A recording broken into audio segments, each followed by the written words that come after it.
नमस्कार बाळांनो. तर आज आपण कुठल्याही संख्येचा वर्ग अतिशय जलद गतीने कसा करायचा ते पाहणार आहोत. तर त्यासाठी काय करायचे विद्यार्थी मित्रांनो, सुरुवातीला ह्या एकक संख्येचा जो अंक आहे 4 त्याचा वर्ग करायचा. तो किती येतो? 16. नंतर दशक संख्येचा अंक आहे त्याचा वर्ग किती येतोय? 9. म्हणजे 3 चा वर्ग येतो 9. नंतर या तिघांचा गुणाकार करायचा म्हणजे 3 चौक 12, 12 दुणे 24. आणि तो लिहिताना बरोबर एकक संख्येचा अंक सोडून लिहायचा आणि त्यांची करायची बेरीज. म्हणजे येईल 6, 1 आणि 4 किती होईल? 5 आणि 9 2 किती होईल? 11. म्हणजे 34चा वर्ग झाला तो 1156. अगदी त्याच पद्धतीने आपण 67 या संख्या देखील वर्ग करू शकतो. काय करायचं? सेम करायचंय. 7चा वर्ग किती आहे? 49. नंतर 6चा वर्ग किती आहे? 36.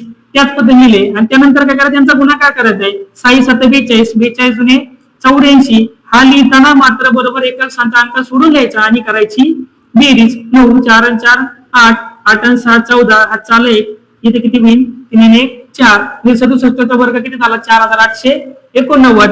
तिसऱ्या संख्येचा म्हणजे 74चा वर्ग तुम्हाला करायचा आणि कमेंट करून सांगायचे. धन्यवाद.